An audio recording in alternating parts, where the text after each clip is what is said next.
It is time to go through the black cards in Avatar: The Last Airbender Magic the Gathering set that comes out this weekend.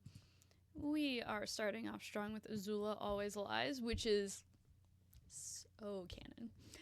It's a 2-mana instant lesson at common. You can choose one or both, and give something -1/-1 until end of turn, and put a +1/+1 counter on target creature. So this is kind of just a great spell to have in your deck. It's just going to be a nice combat trick, or, grow the squad. Azula on the Hunt, 4-mana uncommon Azula, legendary, Firebending 2. Firebending is whenever this creature attacks, add 2 red. This mana lasts until the end of combat. So if you have something in combat to do it with, do it. Whenever Azula attacks, you lose 1 life and create a clue token. So theoretically, if this is the only creature on your board, you attack before combat ends, you can use that 2 to crack the clue. Depending on what's in your deck, you may be able to use this mana for something else, but at least within itself, it has an ability to use that mana, so it's not like, oh, you create this mana, but you can do nothing with it, which is cool. And I believe that a lot of the cards that have firebending also come with the extra line of text of how to utilize it, if you choose to. And it's a 4/3. We have Beetle-Headed Merchants, a 5-mana 5/4 human citizen at common. Whenever this creature attacks, you may sacrifice another creature or artifact. If you do, draw a card and give it a counter. Okay, yeah, sure. Boiling Rock Rioter is a 3-mana 3/3 rare. Is an ally with Firebending 1. You can tap an untapped ally you control, exile target card from a graveyard. Whenever this creature attacks, you may cast an ally spell from among your cards you own exiled with this creature. Oh, okay. Interesting. So it gives you the extra 1 to cast allies. Okay. Alright. Buzzard Wasp Colony, a bird insect, a 4-mana 2/2 uncommon with flying. When this creature enters, you may sacrifice an artifact or creature. If you do, draw a card. Whenever another creature you control dies, if it had counters on it, put its counters on this creature. That's cool. It's a cool thing to have up in the air, just keep growing. Flyers are usually very important in limited. Callous Inspector, a 1-mana 1/1 with menace. When this creature dies, it deals 1 damage to you. Critical token. I guess that's how you balance having, if you turn 1, play a 1/1 with a menace, you're, especially on the play, your opponent can't block, you're automatically basically getting 2 damage in on your opponent. It makes sense to have a drawback, but also you're getting a clue token, so it's pretty much upside, and it's at common. Yeah, it's fine. Canyon Crawler. This is our 6-mana 6/6 with our swamp cycling for the cycle. It has Death Touch, and when it enters, create a food token. Nice. Again, with firebending, having something that you can use the firebending mana into, pretty good. A cat gator, fish, crocodile, cat.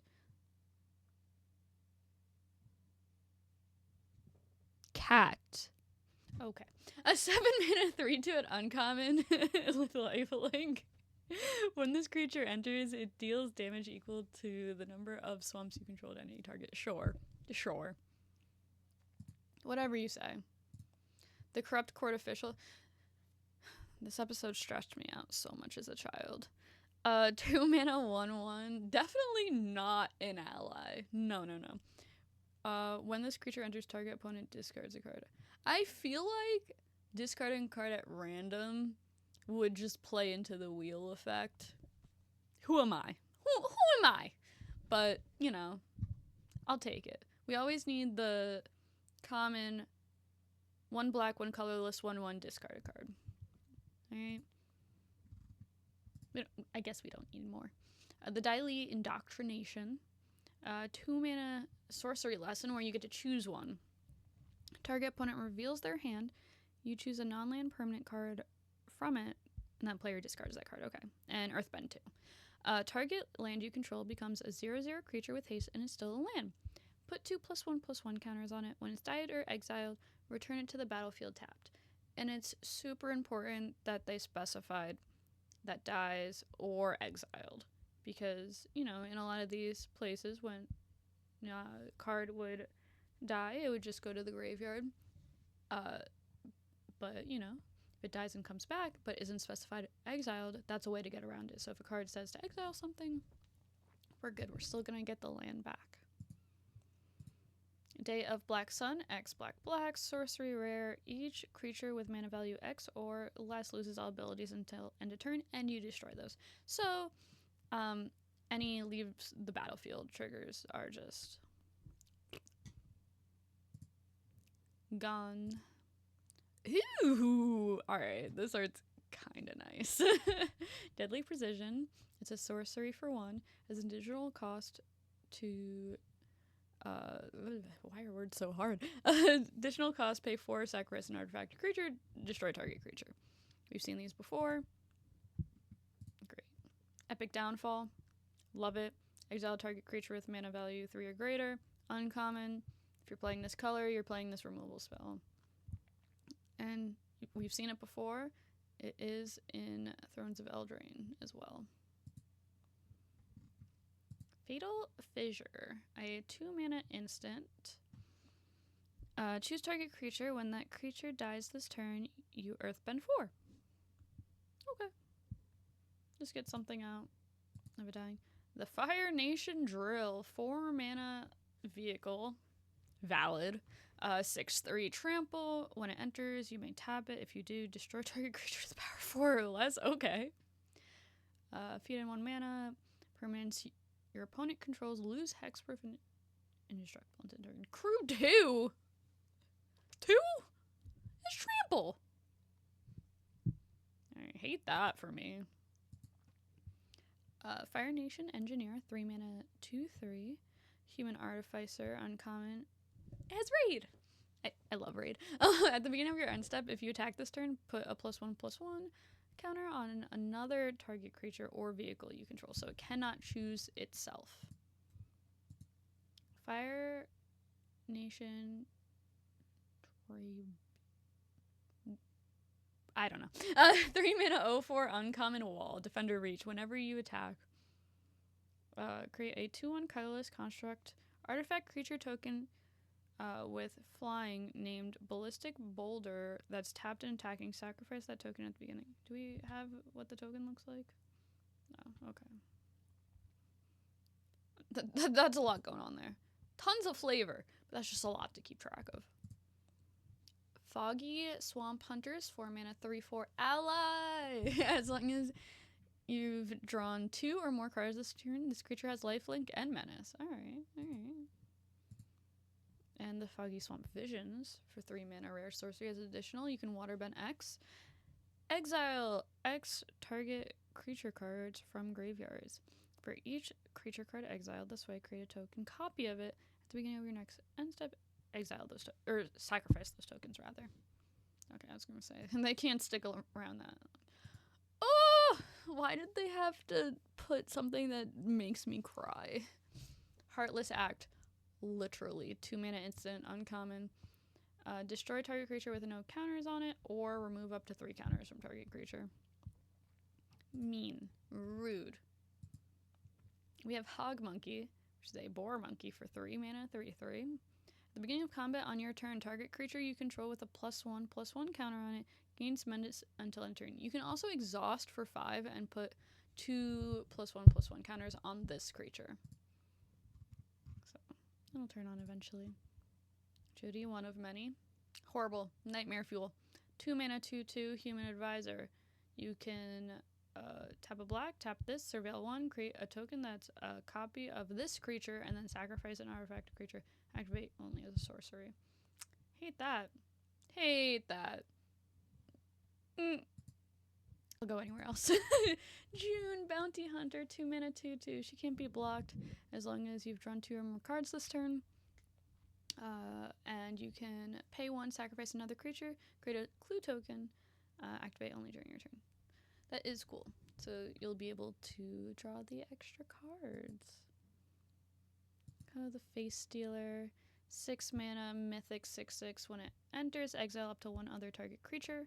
Whenever another non-token creature dies, you may exile. You can pay a life. Choose a creature card exiled with Co. Co has all activated and triggered abilities of the last chosen card. So it will always be the last chosen card. So if you switch a different chosen card, you can't stack everything. You have a decision to make.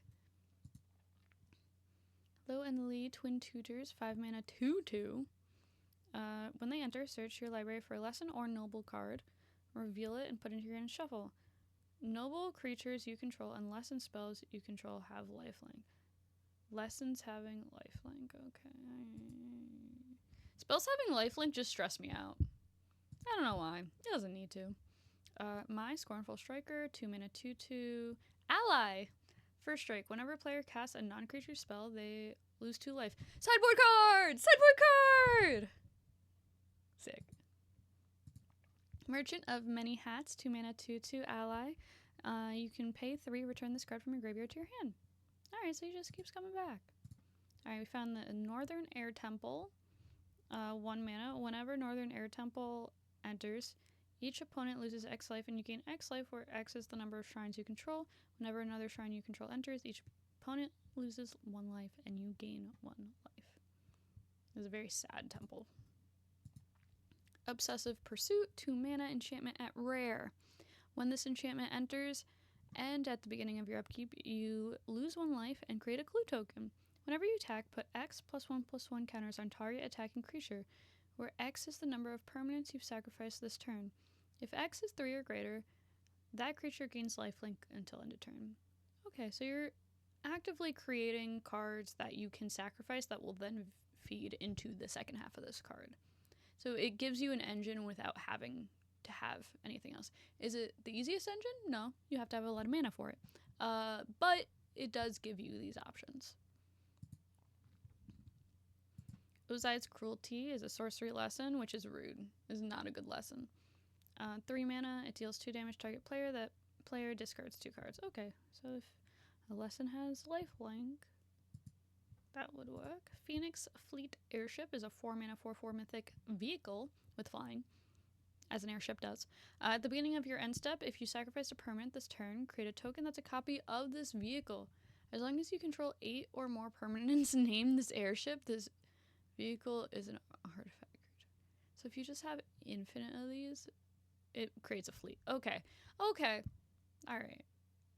I get it. I get it. Pirate Peddler is a human pirate, 3 mana, 2/2 with Death Touch. Whenever you sacrifice another permanent, it gets a counter. That makes sense. We're making clues, we're getting counters. Raven Eagle is a bird assassin, 2/3, rare, with flying. Whenever this creature enters or attacks, exile up to 1 target creature from a graveyard. If a creature card is exiled this way, create a clue token. Whenever you draw your second card each turn, each opponent loses 1 life and you gain 1 life. Just like the other cards, it has an engine and then a way to benefit from it, all in the card itself, which is really cool. Rise of Sozin is a 6 mana saga. Enters, destroy all creatures. Okay. Choose a card name. Search target opponent's graveyard, hand, and library for up to 4 cards with that name and exile them. Then that player shuffles. We're going to exile this saga. We're going to have the Fire Lord himself. It has Menace and Firebending 3. When it deals combat damage to a player, you may pay X. When you do, put any number of target creature cards with total mana X or less from that player's graveyard onto the battlefield under your control. Alright, those are just broken. Ruinous Waterbending. 3 mana sorcery lesson. As additional cost of the spell, you may waterbend 4. All creatures get -2/2 until end of turn. If the additional cost was paid whenever a creature dies this turn, you also gain 1 life. Yikes. Sold out. 4 mana instant. Exile target creature. If it was dealt damage this turn, create a clue. Alright. First strike. Kill it. Aw. It's so sad. Swamp Snare's Trap. 3 mana enchantment aura. This spell costs 1 less to cast if it targets a creature with flying, and it gets -5, -3. So, creators of the set realize a lot of cards are going to have flying. So, gotta deal with that. Tundra Tank, a 3-mana 4/4 vehicle with firebending. Okay. Whenever this vehicle enters, target creature you control gains indestructible end of turn. It's cool. Cruel 1, firebending 1. Cool. A wolf bat, where its creature type is wolf bat. We did it! 3-mana 2/2 flyer, uncommon. When you redraw your second card each turn, you may pay 1 black. If you do, return this card from your graveyard to the battlefield with a finality counter on it. It does also remind you what that is. Our last one, Zuko's Conviction, is a 1-mana instant uncommon with kicker 4. Return target creature card from your graveyard to your hand. If the spell was kicked, instead put that card onto the battlefield tapped. And that is it for the black cards of this set. Let me know if this is what you're going to be playing in your pre-release, or archetype you are choosing, and take a look at the other videos to see what else we have going on here. Enjoy your pre-release and enjoy the last Airbender.